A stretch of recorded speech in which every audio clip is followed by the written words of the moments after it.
What do you want to be when you grow up, Olivia? An astronaut. I want to be a fashion designer. A basketball player. I want to be an actor. A doctor. A teacher. A chef. An artist. What do you want to be when you grow up? A mermaid. Do you know what a computer programmer is? Yeah, no. No. No. I think it's something that has codes and is able to decode a mystery. I think that they... Wait, what? Computer programmer?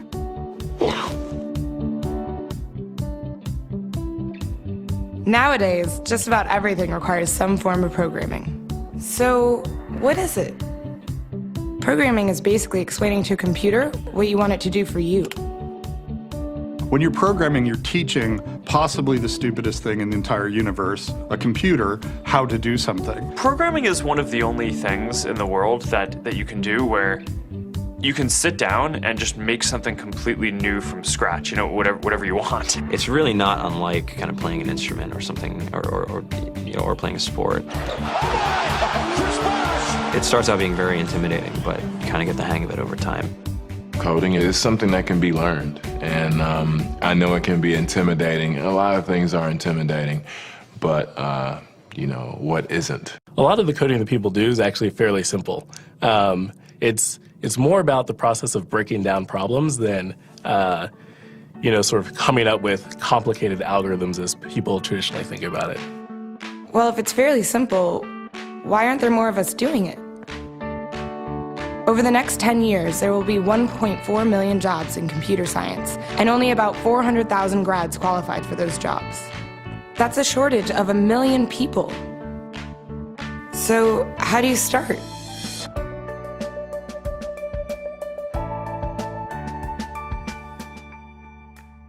I was obsessed with maps when I was a kid, and cities specifically. So I taught myself how to program.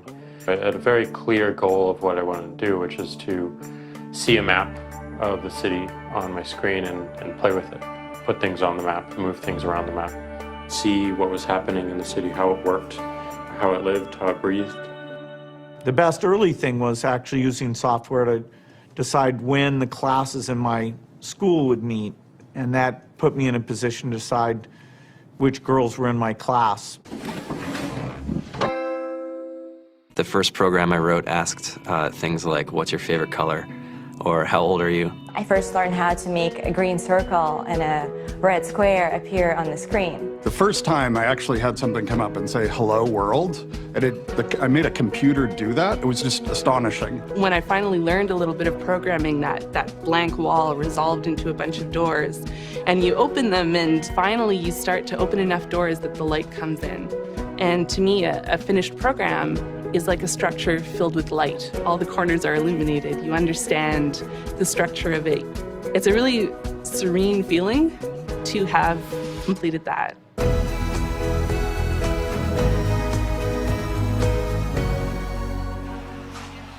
It took me some time to realize that creating things with your hands or creating code, creating programs, is just a different way to express creativity.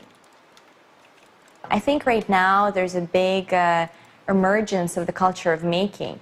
People who make their own scarves and hats, people who write their own apps. Now it's just limited by your imagination and sort of what kinds of ideas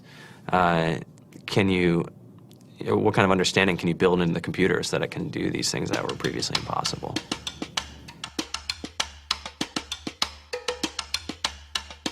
All great things are built in teams when you collaborate with other smart people. You're testing your ideas, you're stimulating each other. That's what makes us successful. It's not some flash of brilliance by somebody who then codes 24 hours a day for 3 weeks. It's what happens, the magic happens when we're all on the same page, collaborating and building something together. There's a much greater need in the world for engineers and people who can write code than there will ever be supply. And so we all live these very charmed lives. To get the very best people, we try to make the office as awesome as possible.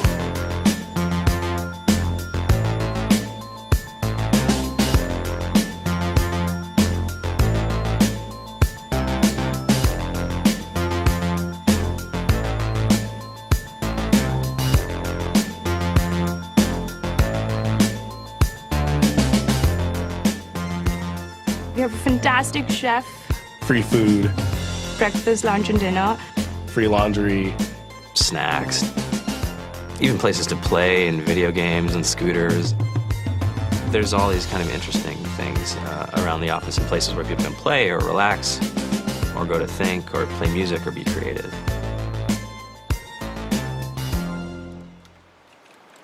I went on the Bureau of Labor Statistics for the United States, and there's about a third of the pie that's all the things you would expect. It's, they're working in the government, they're working in typical technology jobs.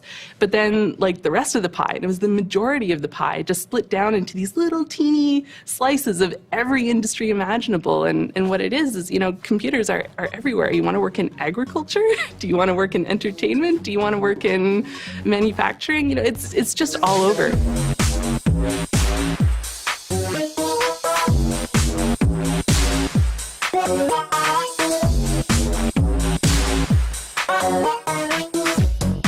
Here we are, 2013. We all depend on technology to communicate, to bank, information, and none of us know how to read and write code.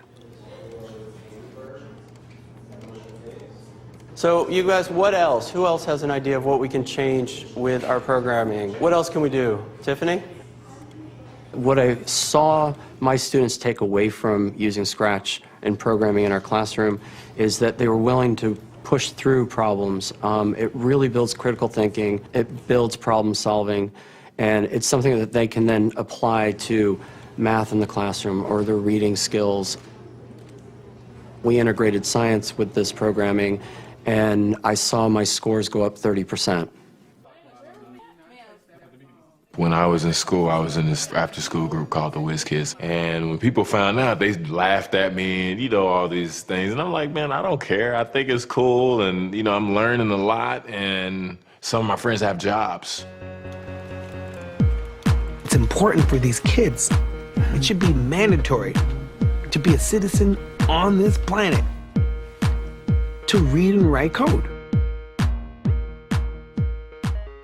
I just think you have to start small, right? And I think that's one of the biggest misconceptions about computer science and programming overall is that you have to learn this big body of information before you can do anything. You don't have to be a genius to know how to code. You need to be determined. Addition, subtraction, that's about it. You should probably know your multiplication tables. You don't have to be a genius to code. Do you have to be a genius to read? Do you have to be a genius to do math? No? No? I think if someone had told me that software is really about humanity, that it's really about helping people by using computer technology, it would have changed my outlook a lot earlier. Whether you're trying to make a lot of money or whether you just want to change the world, computer programming is an incredibly empowering skill to learn. To be able to actually come up with an idea and then see it in your hands and then be able to press a button and have it be in millions of people's hands. I think we're the first generation in the world that's really ever had that kind of experience. The programmers of tomorrow are the wizards of the future. You're going to look like you have magic powers compared to everybody else. I think it's amazing. I think it's the closest thing we have to a superpower. Great coders are today's rock stars. That's it.